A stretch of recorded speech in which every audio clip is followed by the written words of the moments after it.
Hello and welcome to Sheffield Hopcast. Final episode of February. The year is just kind of whizzing by. If you were listening last time, then you will know that Sean actually kind of live during the episode came up with the theme for this time around, which we've stuck with, and Sean has remembered, which is good. We'll go to Sean in a moment to find which Belgian beer he's got. But first of all, let's go to Laura. Hi, Laura. Hello.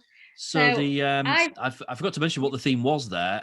So the theme, how did you phrase it, Sean? Wish we were there. Wish we were there. Wish we were there.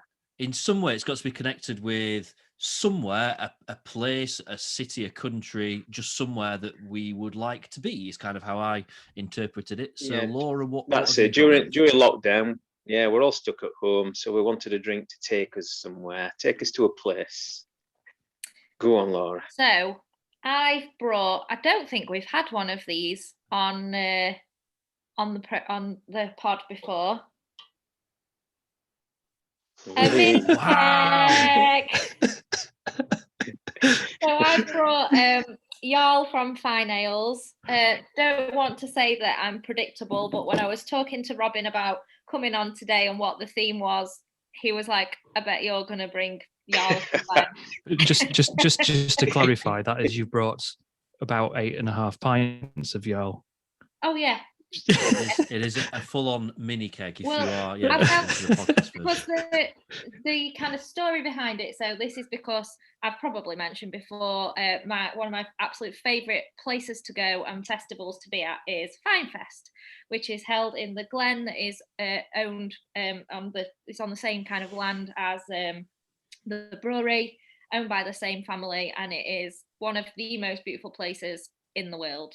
And I've been a couple of times, and the first thing that we do when we get there is go to the little tap room on site and have a pint of cask Jarl, and that kind of sets the theme for the weekend. So I thought I could have got a bottle, but I wanted it to be as close to cask as possible. But I'm afraid you are now going to have to listen to me dribbling a pint into my glass.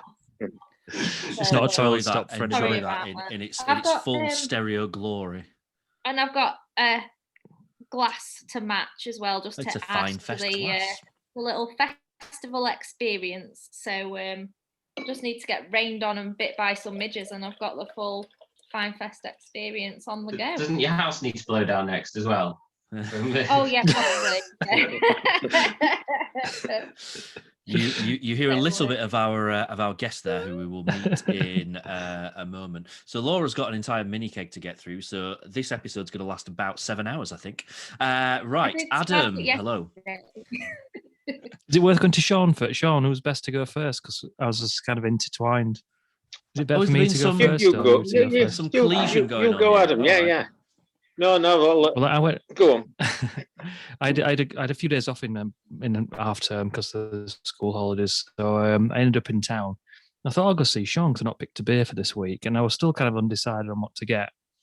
I went in and immediately saw the Belgian beers, and I thought, oh, that's a good idea. I went to Bruges for my honeymoon like 6 years ago, and then Sean's like, oh, I was going to go for Bruges, obviously, as James kind of pointed out, which Belgian beer. But Sean very kindly he took one for the team and let me go for the Belgian. So I've gone for is it Straffer or Straff? I don't know if you use the E. Straffer Henrik, which is it means strong Henry. I looked it up. It's a triple 9%, and it's from the Halve Maan Brewery in Bruges, which we did a brewery tour at, and took a selection of these back because they do a quad, and they do one a bit weaker than 9, and then I also got a glass. But Sean, I told Sean that, well, Sean offered me a glass to go with it, so I've got a branded glass, and it's claiming it as a late wedding present, because I did have one of these, and in a house move we smashed it in the middle of a junction outside our house with about another 40 other nice beer glasses. So it's nice to have it back in the house. So yeah, I've not had it for ages actually. We're really looking forward to trying it. Yeah. So yeah, I've got a couple of facts about the brewery. We can bring it up later if you want. Okay. But We'll come back to that then. We'll come back. We're doing a bit of research, but yeah, come back. Well, so my prediction is kind of blown out the water then. If Adam's gone Belgium, what has Sean done? Well, I the purpose of this was to take us different places, and I have often listened to Laura talking about Fyne Fest and the beautiful setting there, and I've always wanted to be in that setting, Laura. So thanks very much for bringing that one up. Adam, you're right. I was gonna go for a Belgian beer. When we go normally each October across to Bruges, one of the first things we catch the train from Brussels into Bruges, go to his hotel, unpack, and then head straight down to the brewery. And Deb has a Zot Blonde, I have a Zot Brune, and we have a nice afternoon there down in the brewery. So I was going to be very obvious, James, but I was undecided. I got another beer that takes me to a particular place. Me and Deborah go down to Jersey, down in the Channel Islands, quite a bit. Fell in love with it a few years ago, and me and Deborah used to both work in the travel industry, so we like to plan things as far as our holidays and trips are concerned. But a couple of years ago, we landed in St Helier airport, down to the hotel, and thought, oh, it's a lovely, gorgeous, sunny afternoon. A Sunday afternoon, we'll go and have a walk in St Helier, the capital. But all our research beforehand had failed to spot that it was St Helier Festival that particular weekend. And so we walked out into St Helier. There were lots of stalls and lots of people, lots of little activities and festivities, types of thing you get in a summer festival. And I said, oh, surely there must be a bar in amongst all this. And within a couple of minutes of asking for that, we wandered on a lovely little bar. And on cask, on the bar, the first time I've ever seen it in the Channel Islands was Oakham Citra. And it's a beer that I really like and I've enjoyed before, and so I was overjoyed to see it on cask there. And it was an outdoor festival, and so we got a St Helier Festival. What do we call them, Laura? You won that one. It's not called a beaker; it's called a glass. A glass. So in a pint glass. With St Helier festivals on it, and lots of little bit images of St Helier. We had a cask pint of Oakham Citra, and we don't sell this, of course, Oakham Citra. We've sold a few Oakham beers before. We used to sell this, but did you say Morrison's, Adam? Yeah, you can get it on. Yeah, we get it £6 or something. That's it. We get it in our local Tesco down Worth. And so that was an alternative. This is going to take me back to a gorgeous sunny little afternoon, a surprise afternoon in St Helier, sat in the sunshine at a nice little table, supping Oakham Citra. So a happy memory. Very good. So you all three of you then have kind of gone for a specific beer that kind of takes you to a place or a memory. I've gone slightly different in terms of I've gone for a beer that I've never had before, but it's the style really that is related to the place that I've picked, which is this is probably fairly predictable. But I've been in a few different directions with it during the week, and for a while I was gonna have, I can't remember what it's called, but the Thornbridge California common beer that they brought out a couple of months ago. I was gonna have that. It's still in the fridge because I was planning either last summer or this summer, like within the next couple of years, I decided that I was going to make some kind of trip to California and possibly just anyway down the West Coast. So that felt appropriate for a bit. And then I just had this niggling thing at the back of my mind saying, if I could go anywhere right now, where would it be? And it would be Hamburg, which is a place that I visit quite a lot normally anyway, because sport football team over there. So I kind of felt that I would be kidding myself if I didn't go down that route. So rather than just getting, boring German beer, what I've done is I've gone for a German style of beer, but something that I've never had before. So this is Pressure Drop. It's called Wugang Chops the Tree. Bit nuts. And it's a foraged herb Hefeweiss. So yeah, 3.8%, which is kind of what I wanted. We're recording earlier than normal on Sunday today, so it's like a Sunday afternoon. So I didn't want anything too strong. 3.8% is kind of perfect, all things considered.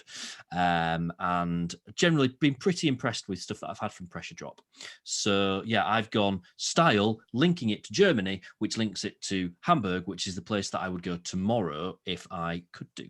So I'm going to give this. I'm going to give this a try.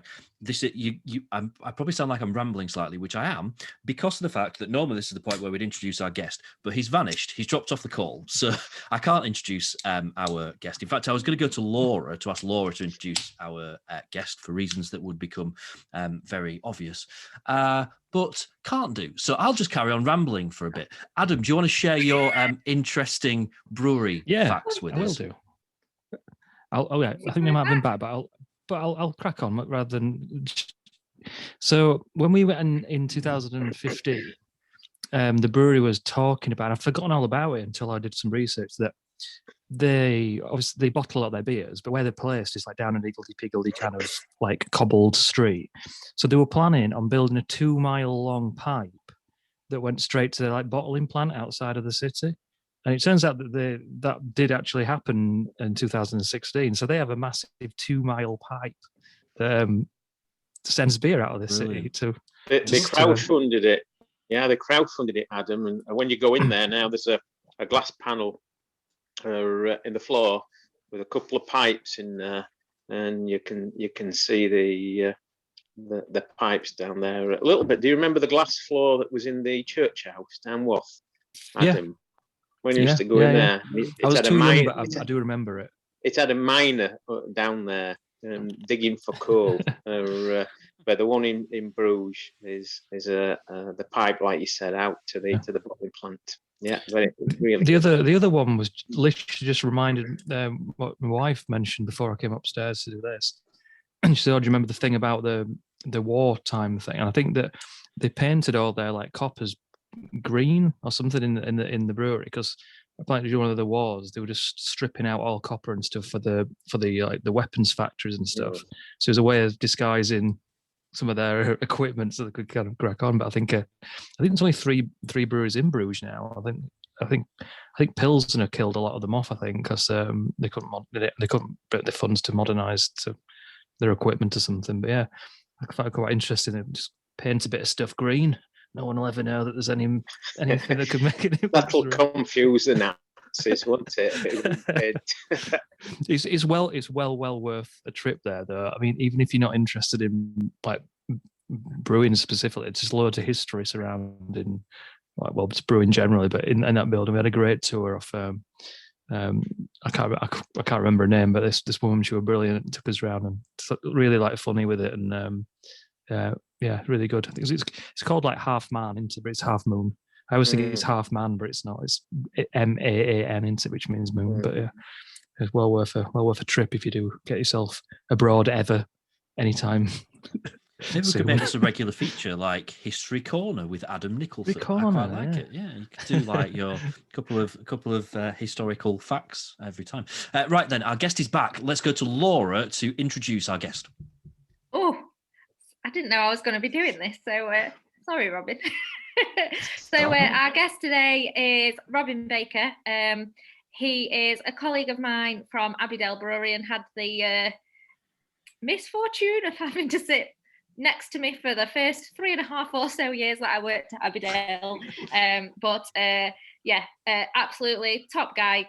Keeps me chipper every single day at work. And he's on the sales team, beer technician, on the Century panel, does all sorts of stuff. So yeah, Robin, where do you wish you were? Okay, thanks for having me, guys. It's great to be on. When Laura mentioned the theme to me the other week, it took me about a microsecond to decide what I was going to do. My birthday was in the first week of the first lockdown. And for my birthday, I was bought a book by Mark Dredge called A Brief History of Lager, which I've not got here because I've lent it to someone. But it instantly wanted me, I wanted to go to Munich to drink some German lager. And obviously I've still not been able to go to Munich. And my favourite German beer is Augustinabrau.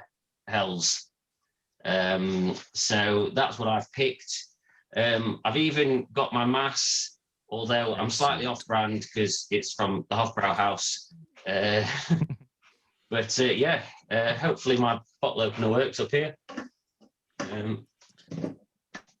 Worth just quickly mentioning No, while Robin. That does not work.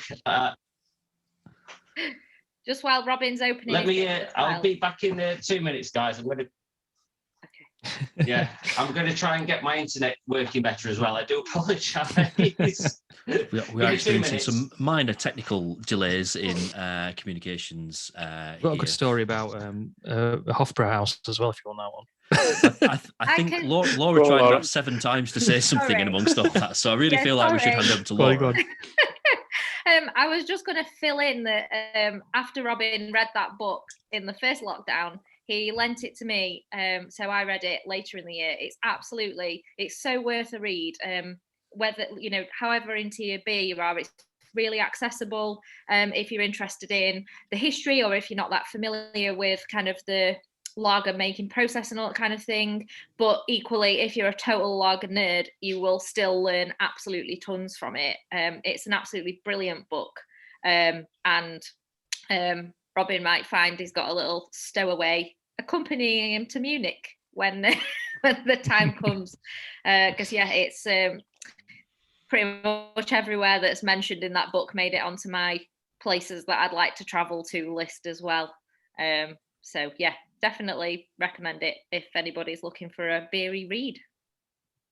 You're right, Robin. I've got in the bottle. Pardon? Have you got in? Yes. And sorry, my 5-year-old's been watching YouTube, which is probably why my internet's been so it's proper lockdown problems 101, isn't it? Oh yeah. Feeling that when you're trying to have a Zoom call with one person, and unfortunately, one bottle only fills about half. So I'm gonna get another one. I think that's more an issue with the size of the glass than you not having enough beer there for a Sunday afternoon, if I'm honest, Robin. But thank you very much for coming on. As we always kind of do, what's your like lockdown experience been like? It's been varied, to be honest. I was furloughed initially, but that was convenient as we had that a lot more time with Albert in the first few weeks than I probably would have done. Then sort of the summer came and went fairly fine. But yeah, sort of certainly since like November, it's been quite tough. Homeschooling has been challenging, but yeah, work is it's been, although we have made inroads into like the keg and obviously the cans in the last few years. But yeah, the volumes that we're able to do at the moment are quite considerably lower than they normally would be. As a business, we're doing fine. We've got things in place, which means we're not under any threat of closure at any time soon. But it's just typical of the brewing industry at the moment. It's a real slog. But we're trying to be positive and inventive and creative, and get on through and hope for some brighter days in the next few months and years. Yeah, of course. I mean, I think that canning. I think the go on, sorry. All I was going to say is just obviously tomorrow. So as we record this, tomorrow is when kind of the roadmap out of lockdown is going to be announced. There's a chance as you watch or listen to this that you might already know kind of what's going to happen and what it looks like with pubs, but it's not sounded all that kind of positive as stuff sort of leaked over the last few days. It's not going to be imminent. It feels like still difficult months ahead for the whole brewing industry, really. Sorry, Adam. No, just kind of following from what Robin was saying, but it feels like since getting that canning line in the early weeks and months of the initial lockdown, it's probably been an absolute blessing, really. I mean, I'm seeing Abbeydale cans like all over the place, and it's becoming a bit of a house staple, and still producing new beers all the time, even though you're not getting in the pub. But it's been nice to see, fresh cans. Like I think I mentioned to Laura yesterday, I was looking to try to get hold of the latest deliverance, and I think you'd say it all been canned like the day before, and then the day after, it popped up in my local shop. You know what I mean? So I suppose I mean, things might have been different if that hadn't come along.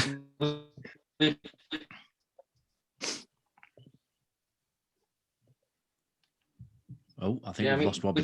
We're trying really hard to. Am I on? You are. You're a bit in and out. We're losing you a little bit, but sorry. Okay. Just try that again. I mean, we're trying really hard to be as responsive as we can. Since the pubs have not been allowed to do takeout beers, then the bottle shops have been almost our only trade customers.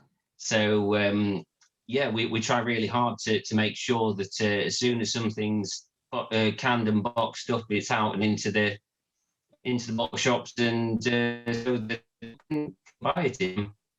It's the only way we're going to push forward through these lockdown months, really.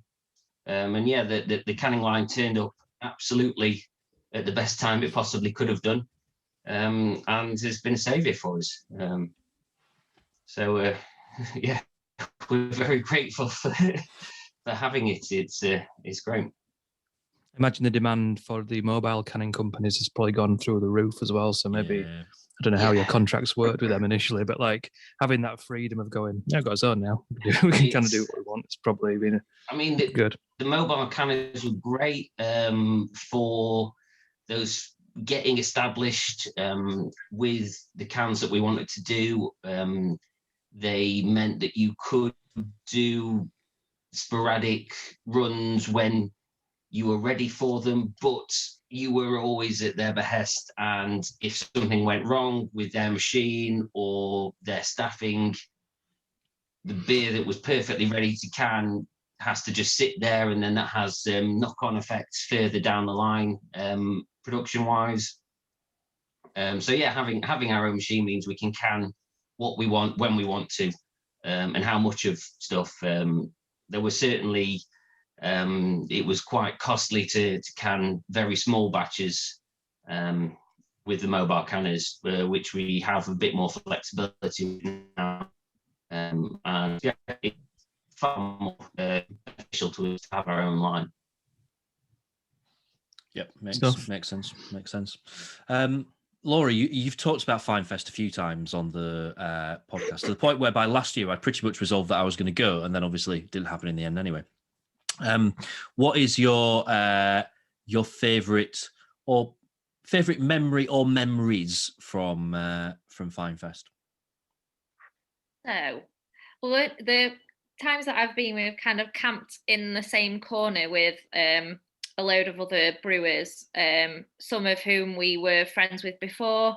So like Stuart from Magic Rock is somebody that we kind of meet up with, and Dom from Thornbridge, and Janine from Ashover, and Col from Salt as well, and his family, and then also some new friends that we've met mainly at Fyne Fest as well. such as Jay and Robin from Cloudwater. So we had like this really lovely little community, which was just always really nice to spend time with those people, kind of, being able to relax and enjoy some beers together. So the people is always a big part of it. The one thing that makes Finefest really stand out for me is the food is amazing as well. Normally at a festival you might get a greasy burger, and that that might be the extent of it. Whereas at Finefest they've got this little seafood truck from Loch Fyne, so you can get smoked salmon and oysters and things. They've got some amazing barbecue company on site. You can get, so as well, the farm at Fyne Ales is a deer farm, so you can get venison that has grown up on their farm. So there's this real like kind of sustainability and locality about it that's really, really nice as well. Pints of Jarl is a staple, and also both years that I've been, I've befriended a very, very nice man who introduced me to Verzet Kamaradski, that I nearly brought as a Finefest beer, and then was like, I don't really need a really strong balsamic stout at 4:00 in the afternoon. So I went for 9 pints. You kind of do though, don't you? We all kind of do, really. Like, especially I'm not sure there's ever in a time for that. Yeah. I think it's just mainly it's because you're not obviously only an hour away from Glasgow, so it's quite a long way away, but you still, you're relatively it's relatively easy to get to, it's on main road, all that kind of thing, but you just feel like for 4 days you're just in a little bubble, and the rest of the world kind of doesn't really matter. There's no phone signal or anything like that, so you are completely closed off just with the lovely people that are around you. So I think it's a really nice community event. Whether it's going to be able to go ahead or not this year, I'm not sure. It's usually kind of right at the beginning of June, so it might be a little soon, but they've not kind of said anything on that now, which is completely understandable. But the other thing I've done to prepare for the next Finefest, whenever that may be, is bought myself a pair of leggings covered in Highland cows. So that's my festival attire for whenever it returns. I should have worn them today. You should. It sounds incredibly unpractical. Like, I thought you were going to say you bought yourself like this waterproof, like inner suit that you can wear under your clothes or something, so it doesn't matter if it rains. But no, it's leggings with flipping cows on them. Highland cows. Sorry, Highland. Okay, right, James, come on. Cows. Brilliant. Jesus. I don't know if it's just me, and maybe I'm not looking in the right places, but I've not really seen any Fyne Ales beers anywhere. Yeah, I don't really. I suppose the cask travels a bit more as well, but I think they're a little bit like I think Abbeydale are here, that our beer does go further afield, but the majority of it stays relatively local. So I think they're possibly in the same kind of model, that their cask beer would stay relatively close to them, and then their small pack makes it a bit further afield more frequently. Yeah, makes sense. What do you think? Well, I was thinking like just, but on Robin, your beer, and Laura, your beer, what do you think makes those two beers quite? I suppose because they're quite simple beers in a kind of a grand scheme of things, aren't they? Like Hell's and like a kind of a low strength pale, but they're both like super well respected, and you always see people banging on about those beers. And what do you think it is about those beers that has something a bit special? Do you think it's nostalgia, some sort of nostalgia, or do you think they just are like really peak quality beers for their own styles? Go on, Laura. What's good about Jarl? I was going to see if Robin wanted to for Augustina. I think certainly for Augustina, it's, as you say, it is like almost the pinnacle of the style.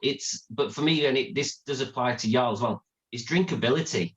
Like, you have one, and the thing you want to do after you've finished having one is pour the next one. Like, you are right, they are simple in their flavor profile, they're clean. It's the flavors are there, but they're perfectly in balance with each other. And yeah, they're just really easy to drink. They're beers to be social around. Have your friends, your family, strangers in those times when you could talk to strangers in pubs and bars, in festivals, etc. Yeah, I think for me, it's the memories of being in Munich and being sat on those long trestle tables and you just get shoved in between other people and you just talk to them, and it's great. And I was yeah. When you disappeared for a minute, I said I had a bit of a link to your Hofbrauhaus Stein glass. And it was a lot of good memories of like drinking in Germany as well. I went on my stag do there. I've been to a stag do in Munich. One of them being the first kind of link to the Hofbrauhaus is the attempted trip to their beer hall. While one of my best friends who he's a rugby player, and obviously a lot of his friends are rugby players, and we know what rugby players like to get up to when they're abroad. So they dressed him up in a awful like Bruno lederhosen, and I couldn't be more embarrassed at all. And it was the attempt to try and get him into that under a long coat, and basically you couldn't see anything they were wearing. They were like, no. Like they spotted it straight away. And my second or maybe the third time I've been to the one in Berlin. We went on a work trip, and I think there was about 25 of us drinking there on a Sunday early afternoon, waiting for before we go back to the airport, essentially. And it's a dangerous beer to drink. That their kind of standard lager, whatever it is. So I think like 3 to 4 steins in, which you kind of realise is probably close to 8 pints by the time you've done the maths. But I remember I was leaving, and my boss saying to one of the guys, like, "Can I buy one of these glasses off you? So the one that you've got, exactly the one you've got." Like, we weren't trying to steal any. And he just went, yeah, just take them, lads. So we so like, seriously, it's like, yeah, just take them. So I think 20, we took like, we all just went, all right. So we just all took our own glass home.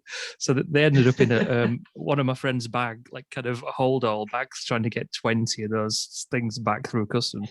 He'd had 4 steins of it, and in the airport, we would try. I mean, he's quite ashamed of it now, because obviously you can't help being drunk, as well as can you sometimes, but it weren't being rowdy or anything. But in an airport, trying to be kind of not drunk so you can actually get home, and he must have smashed one by accident in his bag, put his hand into his bag to get something out, cut all his hand open. I was like, oh god, this is going pear-shaped. But yeah, so whenever I see those steins, I always think of it. And I don't think I ever actually got mine back. I think it's still in the office somewhere. Like, this is probably 5-6 years ago. But yeah, I've got fond memories of drinking in those beer halls in Germany and stuff. So they're really, really good. Yeah, they're just a lot of it. Just a lot of fun, isn't it? And I think the other thing that is you forget is, say, standard lagers in the UK tend to be in the sort of 4 to 4.5% range, whereas German lagers are in the 5 to 5.5%, and just that extra 1.5% ABV over 3-4 litres makes a big difference. And but it's usually you only realise once you've had your 4th mass, exactly, it's just like. You just reminded me when you said about drinkability, and I think that does come down to drinking those beers in Germany, where they are kind of there's no messing about. They're very classic and they're very strict on how they make it. So they always taste great wherever you're drinking, whatever brand. It tastes quite similar, but I very nearly chose a different beer there, which I've also got here. Is the Schneider Hopfenweizen, and I didn't choose that one today because it's 8.2%, and I thought that was a little silly for Sunday afternoon. But the drinks are 9%. Well, yeah. That was my favourite drinking experience in the Schneider house. We just got shoved in between two different sets of German couples, and yeah, we just had an absolute riot at the time. Thankfully, their English was better than my German, so we got conversing. It's always the case. Always the case. Yeah. Good stuff. I'm glad there's a lot of love for Germany going on. This is what we like. Yeah, we talk about it much, but yeah. I think Sean's still here. Are you there, Sean? I don't know if your picture had froze, because you're in your model pose that you do. This is you kind of like one arm behind the head, the other across the sofa, and I'm like, is he taking a screenshot, and is he gone like doing his? He's got his garden. I'm really enjoying all the stories. I like I said before, we've got a travel background, and my teaching used to be tourism, and I love stories of places.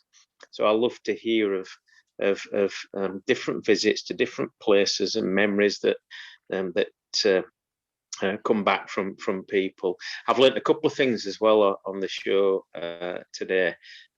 Having a 5-litre mini keg means that Laura doesn't have to restrict her drinking to what the difficulty of the podcast sometimes is having one drink and trying to maintain that drink for the time of the show. So you've just got a little bit left towards the end of the show.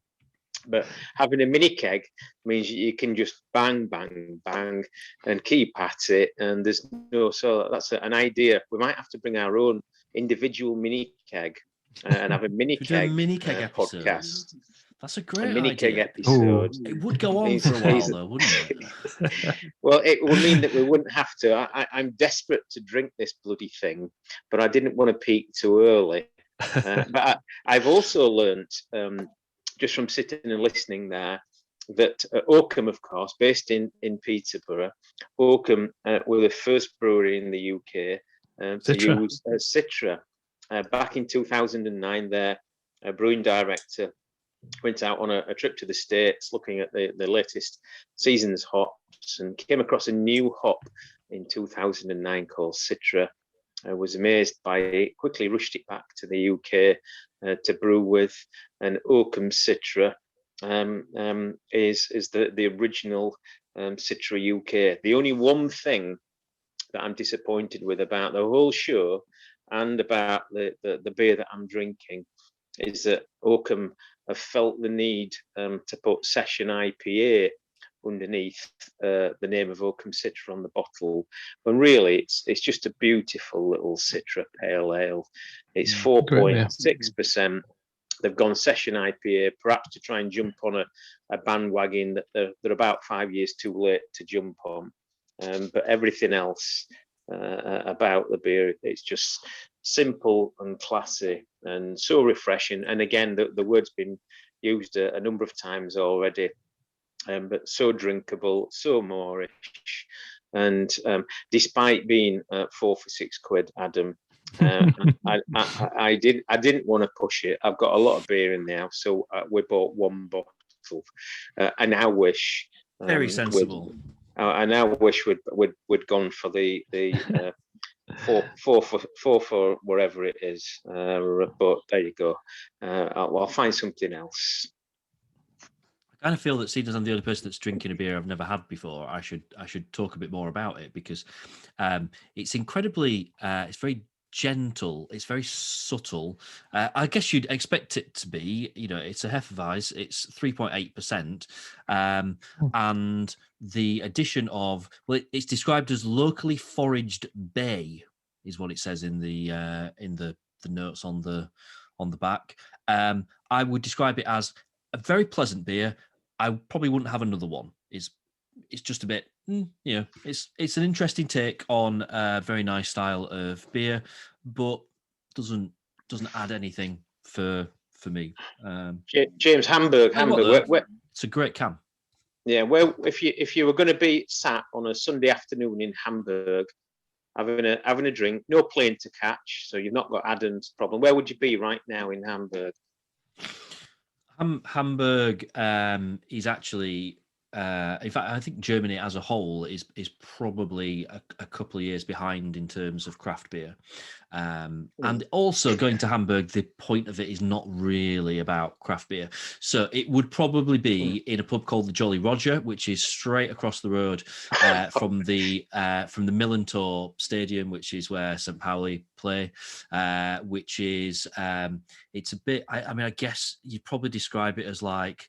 Probably is like a rock bar, really, that sells very average beers, but is just an amazing place to be with amazing people. So I would probably be in there because it's actually a place, that I moan about when we go, because I'm like, oh, it's a bit, everyone smokes in there because you still have to smoke in pubs in Germany. So everyone smokes in there, and it's dark and it's dingy and it smells a bit.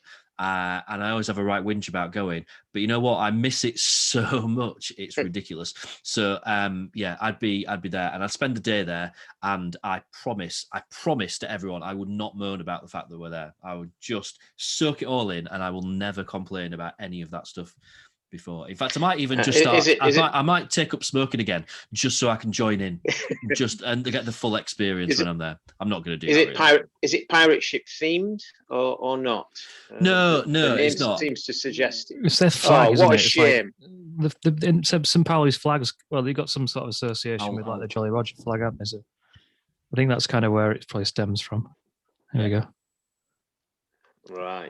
This is no good at all if you're listening to the podcast version of this, but yes, it's basically a stems from a pirate flag that someone took to a game once, and it just kind of stuck from there, going back many years. So yes, the Jolly Roger is not in any way kind of nautically themed. I guess you'd probably say there's like kind of. In terms of pirates being, a bit naughty, and it's a little bit rough, and it's a little bit rough and ready and stuff. It maybe along those sort of lines, but that's it's making me miss it all the more just by talking about it. The one place go on. Sorry, I'm just going to another anecdotal thing, but it depends on time. But the one place I would actually love to go back to, which is not even for beer, but it has an alcohol-linked funny story, which is Finland. And obviously Scandinavia has that kind of, a lot of it has the issue where you can only buy beer from these certain like beer shops and stuff. And where we went to in Finland, we stayed in like a house. It was super remote, and we got picked up at the airport. And we're like, right, we've worked out where the nearest shops are. We don't have a car.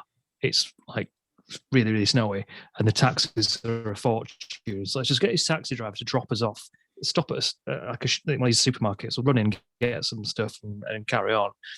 And I was thinking at that time that we won't be able to get any beer anyway because of you can't sell like certain over above like a certain amount of strength in supermarkets and stuff. But me and my father-in-law ran in, got some bread, got some bits and bobs to keep us going for a few days.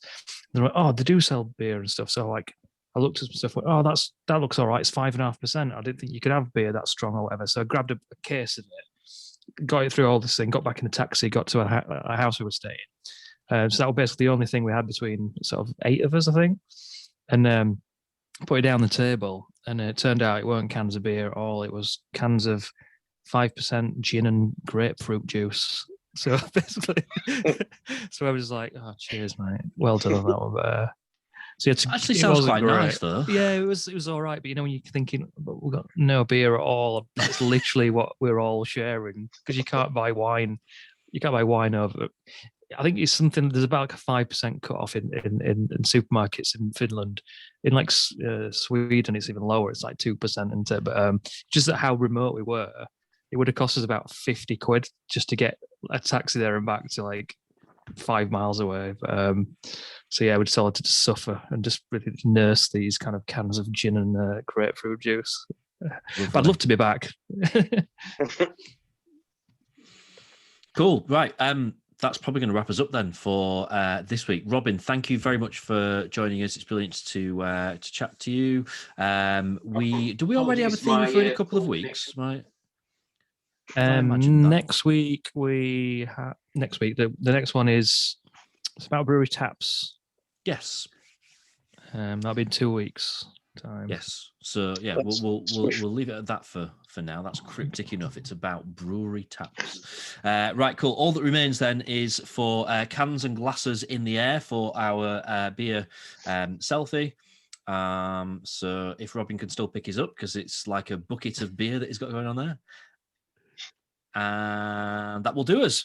Brilliant. Thank you very much. Cheers, guys. Thank you very much for joining us. Have a brilliant couple of weeks, and we will see you back here in a fortnight. Goodbye, everyone.